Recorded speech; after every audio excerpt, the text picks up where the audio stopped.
Think we're live, dude. Yep. Shiv, my man. What's up, man? What's up? What's going How's on? it going? Dude, just another Sunday working our butts off, right? Yes. So I wanted to get you on. I wanted to do a little case study interview with you. We haven't done one in a while, and so I think people are like, are those the only 25 people you guys have ever interviewed that are successful? And I was like, no, I've just been really busy, so I want to get on and I want to interview someone else. And so we're doing this right now. So I appreciate you taking the time out on a Sunday to kind of go through us and show kind of behind the scenes. Now you kind of, the interesting thing about you is you fit into this, like this age group that I like have a disdain for, because they waste so much of my time getting on phone calls with me and not really being all that serious about, life in general, because they're between the ages of 20 to 28. And I generally now get on the phone with people in those ages and say, hey, look, I don't work with people between these ages because you're not serious enough to kind of turn it on, because you don't really got anything to live for. But you're you're a little bit different. So you're 20 years old, but tell us about yourself. Just kind of give us some background. Yeah. So my name's Shiv. I'm 20. But I grew up. I was born in Southern California. Lived in San Diego and in a place called Rancho Penasquitos. For 5 years. And I used to move around a lot. My mom's a scientist. My dad is an engineer by training, but he ends up doing like a lot of managerial stuff. But my mom would, as a scientist, the pharmaceutical industry was so crazy that, if a medicine didn't make it to the market, the company couldn't financially support itself. So mom was in like the 5 biggest companies, all 5 of them. After 3 years or 4 years of her working, they had to lay off like 30% of their staff. So I moved from San Diego to San Francisco, from Anaheim to Delaware, and then even to Bangalore, India for the last 4 years. And now I'm back here in the US. Wait, you've been in India for when did you come back to the US? Yeah, so I came back to the US a year and a half ago. So I got to say, I loved your job in Aladdin. I thought you did a fantastic job in Aladdin. Shut up, Dan. Oh my God. Okay, so tell us this. Okay, so you're 20 years old. You're currently down in are you in San Diego or where are you at? Right now I'm in Irvine, California. Irvine? Okay. 20 years old, you're in Irvine. College, no college? Walk us through that. Yeah. So I came back, college, did a bunch of classes. Last semester was 20 units, and so I've been pretty packed at college, and then just kind of had this entrepreneurial thing going on. And I've always, in classes, sitting down, I'm always just thinking of the next idea. I'm like, I need to be doing something. And so then I came across, it was just the greatest way to kind of segue into something part-time. How did you run into? Yeah, actually, it's really interesting. So previously I was with the company where it was like a lifestyle company, and I was helping them with a bunch of web stuff. And all the people there were network marketing. They were all from previous companies, and I knew a lot about Empower. I met a lot of people from that, and so that's when I saw it. And I just kind of late one night was reading a post, and it said schedule a phone call. And the truth, to be honest, I was more fascinated by just how the whole thing was to schedule a phone call. So I kind of just scheduled one. I was like, this is kind of cool. Like, you can schedule a phone call. And it had like a calendar. I'm like, okay. And so I booked an appointment, and then you woke me up in the morning with the phone call, and I joined. Yeah, tell us how that went. Yeah. I remember my phone rings, and it's a random number. And so I pick it up, and I'm just like, hello. And at the time I didn't even know who you were. And you're like, dude, you scheduled a call with us. And I was like, oh. And then finally I understood what was going on. And so that's cool. So yeah, I remember that call. Actually, I remember being like super irritated, like, dude, this is another 20-year-old wasting my time. Like, let's go. But no, I'm super pumped that it all ended up working out. So let's kind of like jump in, because I know that's why people came to this case study. Let's kind of jump in and talk about what type of results you've seen since joining. So wait, when was exactly the date you joined? Do you remember? Yeah, I think the exact date was January 26th. Yeah. So today is, what is it, August 13th? September 13th.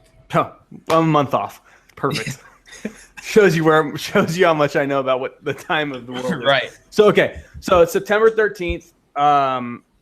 Tell us, so you've been in 9 months roughly. Yeah. Tell us where you're at. with everything that you've done? Yeah, so this month's actually pretty awesome. Yeah, most of my repeat auto ships are on the last week. We don't do auto ships, but yes, we do have rebills with local business owners. Yeah, that's what I meant. Sorry. Yeah, all the network marketing people were like, "There's an auto ship." No, what I meant is my business. I charge clients monthly, and their card just automatically goes every month, and so, right. but most of those are towards the end. So yeah, like talk to us about like like how you've done that, like kind of some of the things that you've had to go through to get to that, and like what you see your pace going forward at. Yeah, well, actually, the really interesting thing was, I was actually one of those people where in the beginning, I was college full time when I joined, and so I kept on kind of putting it on the side burner, and so for like I would like to say 3 months, it was very, very like low priority for me, and then it was when you did Vegas and live, and I think it was I would like to say Henry kept on posting like how he was making crazy checks every 2 weeks. There's like this one period, and I just got pissed. I just actually got mad because because you go to like these adults Facebook pages, and this is now the opposite side of being a young kid, and your profiles are so lame, and I'm like, you guys are so like corny with the internet, and you're making this much money, and I know way too much about the internet not to be. And so I got in gear and just started cranking sites and cranking income. And so it really took me some time for it to click in, but once it did, it took off. So the big thing I did was partnership. So I take other people, there's a lot of people who are very good at the content and building the sites and things like that. And there's people who like me who like the more business side of things. They like to make the deals. And so, I just found a bunch of good sites that were generating leads and, said, hey, you haven't inked a deal yet. How about I help you? And we can just kind of split this some kind of way. Okay. So basically you've kind of made your income by going to people that are already in the group, and your strategy was kind of saying, hey, I know you don't want to do the sales end of it. Or I know you don't want to go and do the talking to the business owner. Let me do that for you. And we'll split it 50-50, but they were already generating the leads type of the thing. Right. Exactly. Okay. And how many of those deals do you think you have right now? I'd like to say probably this month's going to be a little weird because one's being switched. Just give us an average. Yeah. Probably like 9. Okay. And so every one of those deals is a joint venture that you've actually partnered up and taken someone under your wing or partnered with them and done the sales for them?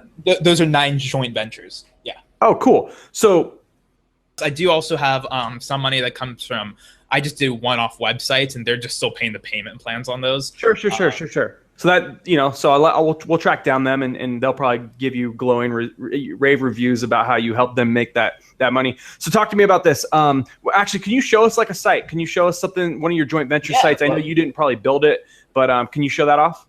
Yeah, let's do it. So actually, here's a site I am building the second. I'm building a site out, but here's one. But let's do one that we can actually find here in Google, and you can look at that's generating the leads. So here's one, Elgin. And so, yeah, so just a lot of pictures. It's actually a very ugly site. It is. but that's the joke of it all, is I feel like the uglier the site, it almost feels like the more it produces. And so so like, and obviously, from going through that it's not just the site that generates the leads. There's a lot of elements and all the different things that we teach. But, like from the outsider's perspective looking in, like, let's just say you're not real tech savvy. I mean, what would you actually kind of said you are tech savvy, but for the person that's not tech savvy, that's, maybe this is their first go at it. What kind of advice would you give to them, or what kind of things would you say to them to encourage them? Because how non-technical this process really is, right? Well, the irony is when I was tech savvy, I was making no money. So, and what I mean by that is I used to be so hung up on like it being the most pretty, gorgeous thing. It had to be done in WordPress. I was a WordPress freak. And so I would also do it with like all these plugins, and I was obsessive about, font and typography. And I came from that obsessive web background being in San Francisco, when I was in middle school. And so when I was doing that, I was so focused on stuff that didn't matter. And when it comes to this stuff, like at the end of the day, the net game is the business has to make money, right? That you're sending these leads to. And so now it's super easy. And when you guys said, what we build our sites in versus me doing WordPress, it was kind of embarrassing actually, because it's like I build sites actually in some cases, like I think this site that I built looks prettier than a lot I make in WordPress. And it was so much easier to make, so much easier. So Yeah, it's templated, right? It's all templated. It's all templated, so it's way easier, and you don't need any tech skills whatsoever. I think you just need, maybe if anything, you just need some persistency. You get free Google searches. That's always cool. You can always Google search stuff. So yeah, you don't need any tech skills whatsoever to do. Show us some calls for one of these. Log into the calling system and let's the leads. I think that's when I get on the phone with people, the hardest thing to get through to them is, number one, people always are so jaded by anything online because there's so much garbage out there, number one. Number two, they're so distrustful that this actually exists, or business, that people use the internet to find local businesses. Right. And so I just want to show off, maybe if you pull up your CostLink account, the amount of calls that are being generated through one of these niches that you've went into. Yeah, so here's the Elgin site. This is actually a newer site, but yeah, as you can see here, like this is August, and as you see recently, like about three. By the way, these red bars is just it's pretty bad. Missed calls.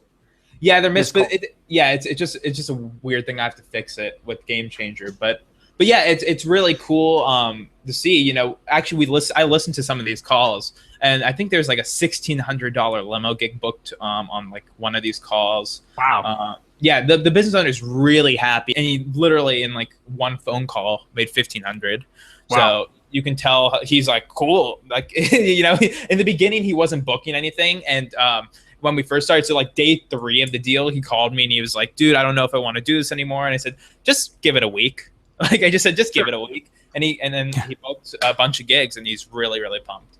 So that's awesome. So obviously, like initially in 1.0, we taught a lot of people to go into the limousine niche. It had nothing to do with like, actually, in my opinion, it kind of is a tough niche because the owners tend to be a little bit more difficult and whatnot. And 2.0, which is kind of what all the new training we've rolled out, we're kind of giving people a lot of different ideas. A lot of your gigs are in 1.0 or limo and party bus. Have you seen any issues with those industries, or they've been good for you? The irony is that the only thing is, sometimes you get just the owners because they're just so web.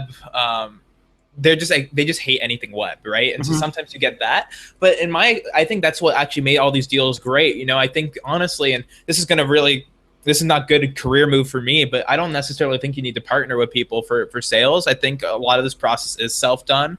But with the limo niche, what was great is that it was just the niche and the type of people in it that made it hard. And for me, it was very easy to break through that barrier and like teach it. And I would always go in for a different method with someone who would say no to me. I'd send them a screencast, and then I would like call them again with a different phone number. And I just never let them like not hear me out. And so my persistence is what led to I've closed every limo deal I've ever done.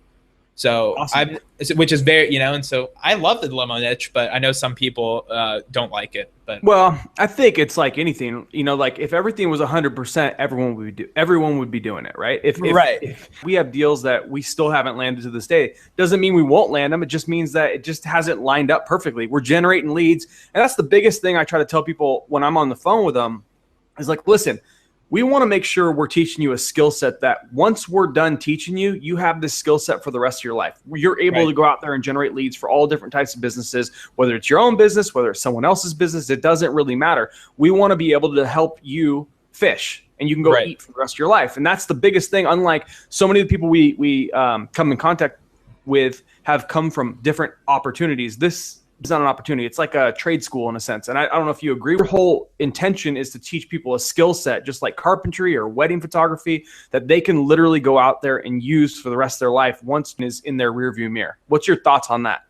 Yeah. Well, I completely agree, especially the I mean, these are skills, and the joke is once you see it, you've seen it and you've learned it and you've gone through it. And no one can take that away from you.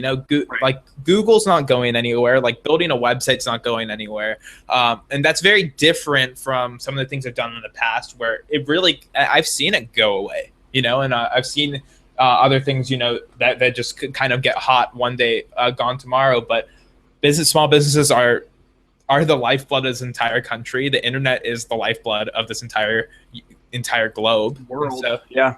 So you're What learning. would you say your plans are for going forward? I know you said you wanted to wait on this interview because you want to take second in command because you think you're going to hit some. Talk to me about that. Yeah. So basically, when I was giving you the numbers I was making, that's literally assuming that I get no new clients this month, right? That's assuming I'm not prospecting, I'm not selling anything. That's just what's done already from the past. And so for me, I'm just really fired up. I kind of figured out what I want to do. And I get the process, and I have confidence now where I just want to ramp it up. I want Abdul to be a little scared. I want him to be like, oh no, my position is up for the taking.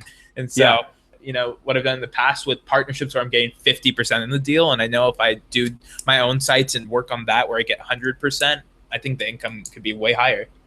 Well, how would you say that, what you've learned has changed your life? How would you say that the learning and the training and the coaching and the mentoring, kind of walk us through that for someone on the outside looking in, has no idea, kind of the support. Talk to us about that. Yeah. So the best thing is that I think it's just the most real. I think for anyone who has any kind of business or entrepreneur desire, I think we always kind of jump to these lower things. And if you will, I kind of believe that you get what you pay for. I'm just a believer of that because I've noticed anything I've tried to cheap out on, I've never really done as well as I wanted to. And so one of those things where I spent more money at college. So it's just really great. I'm really happy. It's skills that I've used for everything. I've sold on side of like our lead gen model. I've done just direct websites. Sales wise, I actually now have a vehicle to sell for, it's like a plan B too. Like I can always sell these responsive websites now. I can always go out there and sell SEO directly if I want to go that way on top of this. And so it's just really cool knowing that you have like all these skills. And so even if, your long-term plan isn't, you don't want to be a full-time web guy, maybe this is more of a passive play for you. At least you know that this is always here. This is something that it's not going to go away. Totally. So I love Let me that. ask you this. You've been and you've seen some go because not everyone sticks with things. In fact, it took you a while to even get the ball rolling. Right. What advice would you give to someone who is on the outside looking in, trying to weigh, if they should do this or not? What would your advice be? Yeah, I think, just if you have even a hint of a glimmer of a fraction of a percent of wanting to do it, just do it. Because that was me. Truthfully, in fact, I was so bad. We always talk about how, oh man, he didn't watch the before the call video. I didn't really know much.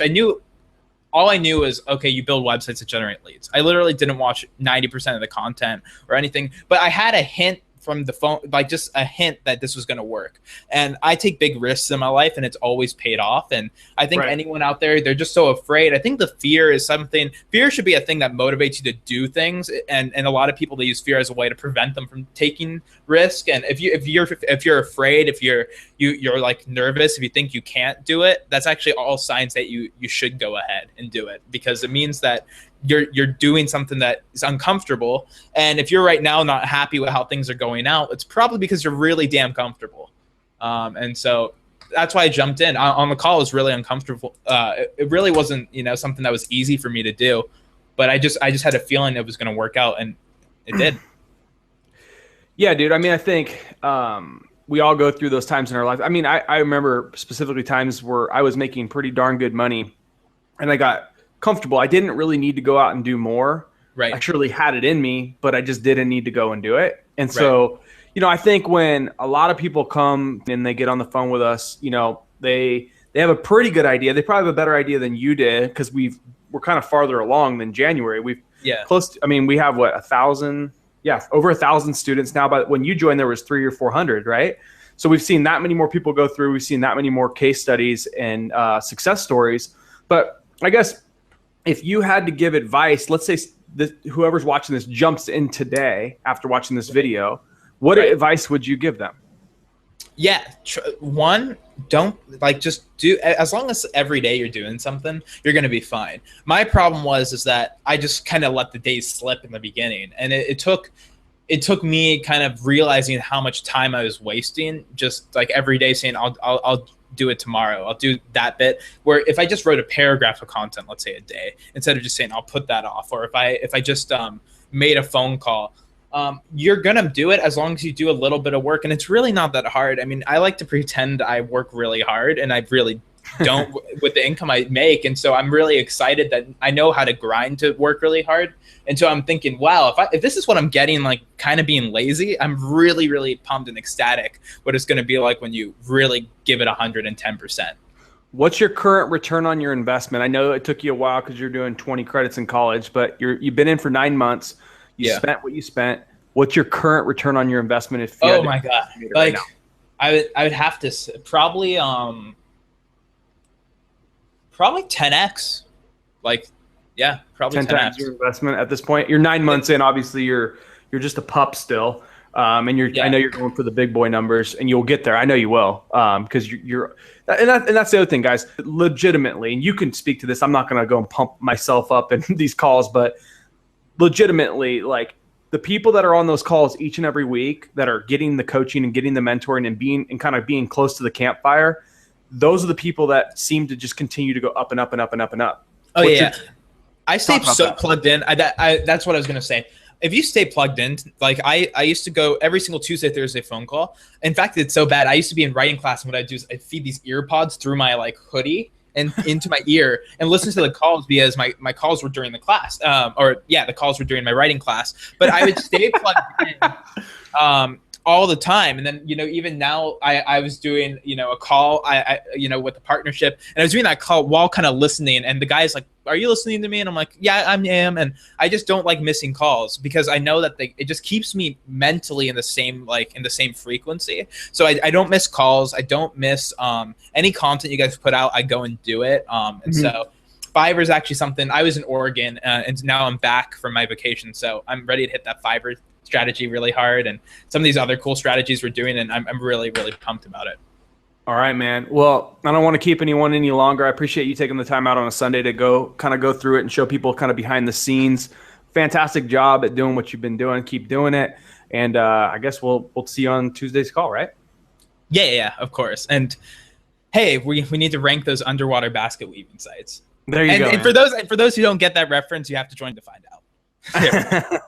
All right, guys. Thanks for watching. And Shiv, thanks for jumping on with us, man. Talk to you soon.